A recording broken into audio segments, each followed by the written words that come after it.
C'est des bébés qui font parfois 600, 500 grammes. 500 grammes, c'est une boîte de 6 œufs. Quand on réalise que quelqu'un a fait quelque chose à des êtres aussi vulnérables, je vous avoue que vraiment on s'effondre à ce moment-là. Depuis quand elle réalise des fantasmes, ces fantasmes dégoûtants, les siens ou ceux des autres, qu'elle les filme ou pas d'ailleurs, vous voyez ? Depuis quand elle fait ça ? Et jusqu'à quand elle a fait ça ? Voilà, ce sont deux mamans des nourrissons victimes des attouchements, des agressions sexuelles de la part de cette infirmière. Ça a été recueilli, ces témoignages, par Pierre Bazin d'RMC. Ça glace le sang, cette histoire. Ça mérite qu'on en parle aussi au 32-16. Ce sont des enfants, ce sont des nourrissons qu'on doit protéger aujourd'hui de la perversion de certains. La justice, déjà, je vous le rappelle, elle a ordonné la mise sous contrôle judiciaire de cette femme qui est mise en examen depuis le début du mois d'août pour ses soupçons d'agression sexuelle. En fait, elle, ce qu'elle raconte, tous les deux sont mis en examen d'ailleurs, elle et son compagnon.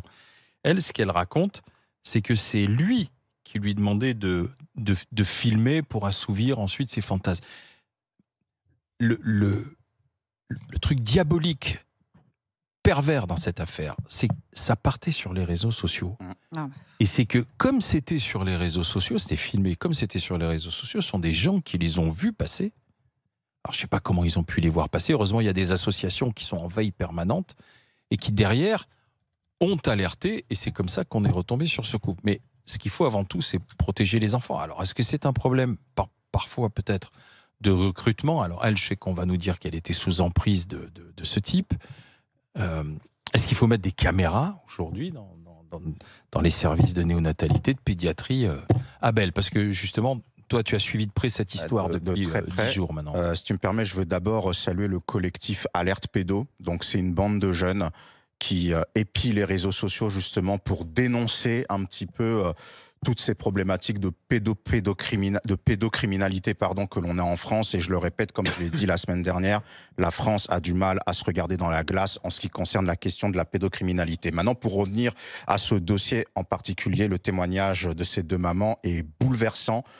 Je suis en colère. Pourquoi ? Parce qu'on se retrouve avec un pseudo-couple et avec un gars qui a déjà un pédigré dans le traitement et la manipulation envers les femmes. Parce que ce qui se passe, c'est que sur les réseaux sociaux, il y a plusieurs des ex de ce taré qui se sont manifestés pour dire qu'elles-mêmes, elles avaient été victimes d'un certain chantage affectif, pas forcément dans le domaine de la pédocriminalité, mais ce mec est un taré. Maintenant, cette jeune fille qui se défend que c'est lui qui m'a dit elle n'était pas obligée de le faire. Tu sais, Alain, j'ai eu accès aux vidéos. Et je peux te dire que c'est chaud. Quand j'ai vu ça, j'en ai pleuré, mais vraiment. Et ce que l'on n'imagine pas, lorsque l'on parle de la pédocriminalité, on se dit ce sont des bébés, ça va passer. Non. Déjà qu'on a un problème avec la pédopsychiatrie, un bébé qui a été traumatisé, ça va être enfoui dans son inconscient, voire dans son subconscient, et ça peut ressortir n'importe quand dans sa vie. Moi, j'ai eu le cas d'une amie qui malheureusement avait été victime d'inceste. Son cerveau l'avait totalement occulté et c'est à l'âge de 24 ans, elle était au restaurant avec des amis, bam, tout est ressorti comme ça.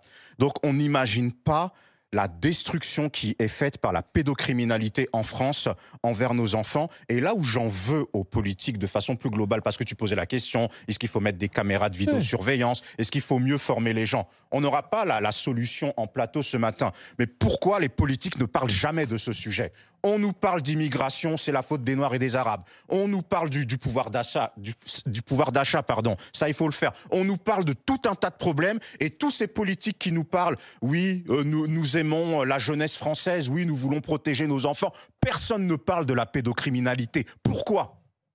Pourquoi ? Et moi, je me pose la question, pourquoi on n'en parle pas, c'est qu'il y a des complicités. Au bout d'un moment, il faut le dire. Et c'est pas être complotiste de le dire. On a fait une émission déjà avec Barbara, on a parlé de ce sujet. J'en ai marre de voir des victimes. J'en ai marre de voir des enfants qui viennent me voir parce que leur père, leur oncle, leur cousin les a touchés. J'en ai marre de voir des filles qui sont dans des réseaux de prostitution à l'âge de 11 ans qui viennent me voir parce qu'elles font 20 passes par jour avec des clients qui ont 50, 60 ans de moyenne d'âge. J'en ai marre de voir des mamans qui se retrouvent démunies parce que la justice est lente, parce que le système est lent.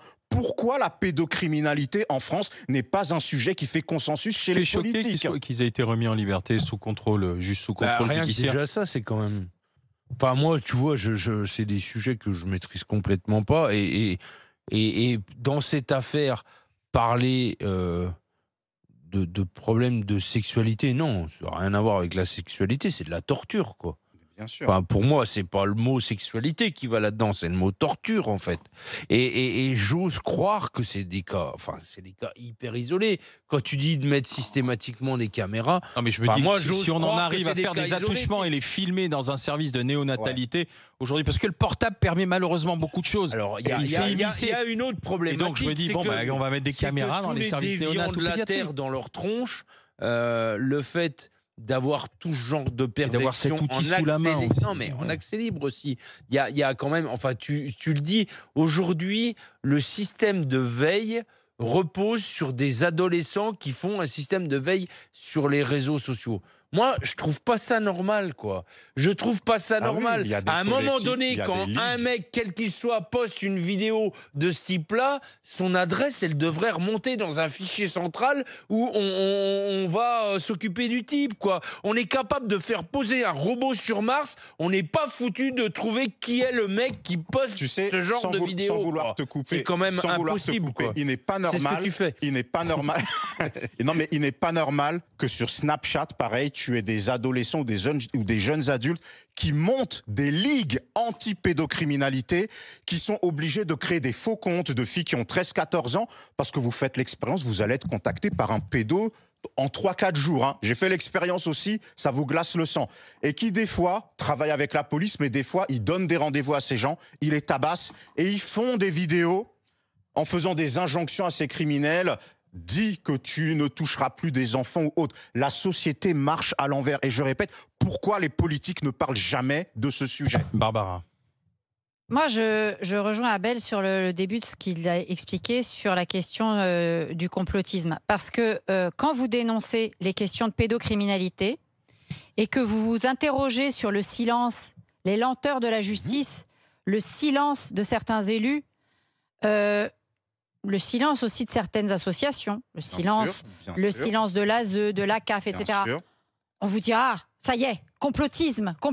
Non, on n'est pas là à s'imaginer qu'il y a des réseaux de pédophiles avec les reptiliens, etc. C'est pas ça. Sauf que justement, ne pas dénoncer un certain nombre de collusions, c'est alimenter le complotisme. Et justement, le monde des réseaux sociaux, il est peuplé de dingues. C'est-à-dire de gens qui sont effectivement des pervers, des complotistes. D'ailleurs, souvent, dans les complotistes et les pervers, ça se rassemble, parce qu'en fait, certains complotistes font semblant de dénoncer des pédocriminels, mais pour la réalité, ils la pratiquent eux-mêmes. Donc, on a vraiment... la France est un pays particulièrement ciblé, tu l'avais dit la dernière fois, et ça a été prouvé par la pédocriminalité. Avant, c'était les pays du nord de l'Europe. Maintenant, la France est vraiment devenue un pays phare. Donc, là, vous avez des gens qui ont mis leurs méfaits, leurs crimes, leurs tortures, leurs actes de torture et de barbarie sur les réseaux sociaux, je vais dire lambda. C'est même pas sur le darknet. Donc, qu'est-ce que nous, on devrait se dire? Il se passe rien. Qu'est-ce que vous devez vous dire? Moi, je peux me dire aujourd'hui, alors j'imagine ce qui pourrait se passer, des gens qui ne les mettent pas sur les réseaux sociaux. Ça veut donc dire peut-être au moment où on se parle, il y a des infirmières, il y a des infirmiers, il y a des aides-soignants, il y a peut-être des médecins, rappelez-vous le Squarneck, etc., qui sont en train de commettre des actes sur des enfants, mais sauf qu'ils ne se filment pas, ils ne sont pas repérés par la brigade de jeunes, parce que ce n'est même pas la police qui s'en occupe, c'est des citoyens lambda qui s'occupent de les débunker. Ça veut dire aussi que ces actes se déroule dans des hôpitaux, dans des maternités, mais ça se déroule aussi dans les EHPAD, aussi pour nos personnes âgées. Vous avez des seniors dans des EHPAD qui sont Alzheimer, qui sont déments, etc. Il y a eu et il y en a des actes de maltraitance et d'agression sexuelle sur des personnes âgées. Donc, que fait ce pays pour lutter contre les pervers sexuels? Ce monsieur-là qu'on a trouvé là, j'aimerais que le juge, je suis citoyenne, je ne vais pas dire de gros mots parce que j'aime pas dire de gros mots, je suis citoyenne, on paye des impôts ici, c'est moi qui paye la justice, d'accord? C'est moi qui paye le salaire des magistrats. Et 70% d'entre eux font très bien leur travail. Ces mecs sont nos salariés, en fait, quoi. Je veux savoir quelle est la justification du magistrat ou de la magistrate pour les avoir mis sous contrôle judiciaire. On en parlait de l'ATSEM la semaine dernière, et à l'occasion de l'ATSEM, j'ai parlé du cas de ces deux-là. Je veux savoir Pourquoi est-ce qu'on ne sait jamais? 2 cas d'ailleurs, on ne où sait ils sont remis en liberté sous contrôle judiciaire. Non seulement tu sais pas, tu demandes des comptes, on t'en donne pas. Il y a un juge qui s'est gouré, pas de problème, il continue, il sera peut-être déplacé dans un autre tribunal, mais il continue sa carrière peinard. Je veux que le juge vienne m'expliquer pourquoi ce type est en liberté. Et maintenant, je le dis, quand ce type-là, il sera identifié et repéré, il faudra pas s'étonner qu'il y ait des gens qui viennent et qui lui, excusez-moi, mais qui lui tapent dessus, qui lui règlent son compte. Et j'espère pour lui qu'il rase les murs aujourd'hui. Mais il a intérêt à les raser longtemps. Parce que comme la justice va être... Je suis sûre que celui-là, il va nous raconter. Alors, mon papa, il m'a tapé. Alors, ma maman, gna gna gna. Alors, la famille monoparentale. On va nous refaire la sérénade de la victimisation. Rien ne justifie des enfants malheureux. Il y en a dans le monde entier. On en a tous dans nos familles, des orphelins, etc. Personne n'est devenu un pédocriminel comme ce type-là. Donc lui, il n'y a même pas de justification à avoir. Qu'il rase les murs, qu'il les rase longtemps.